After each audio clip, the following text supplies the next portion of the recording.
قدرت کی طرف سے جب ہم سب پر رحمت کا امکان بنا تو علم و تدبر کا مالک تقدیر سے ایک انسان بنا۔ اس شخص نے دنیا کے آگے ہم سب کی وکالت ایسے کی، دنیا کی عدالت میں لوگوں وہ ہم سب کی پہچان بنا۔ پھر اس کی قیادت میں لوگوں ہر سمت میں مسلم ایک ہوئے، کفار سے لڑنے کا جذبہ یوں ہر دل کا ارمان بنا۔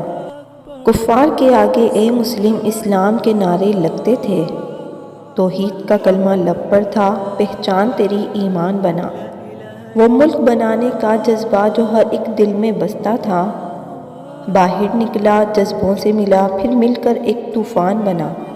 اس فہم و فراست سے اس نے جذبوں کی قیادت ایسے کی، قائد اعظم کہلایا اور بانی پاکستان بنا۔ یہ نام نبی کی برکت تھی اور اس میں علی کی قوت تھی۔ اس شخص کے آگے ٹک نہ سکا کر کوئی بھی شخص شیطان بنا۔ پھر اس بے مثل قیادت میں اللہ نے ایسا ملک دیا، اسلام کی راہوں پر چلنا ہم سب کے لیے آسان بنا۔ وہ لوگ جو پہلے ڈر ڈر کے کفار کے ساتھ میں بستے تھے، یہ ملک بنا تو ان کے لیے ایک راحت کا سامان بنا۔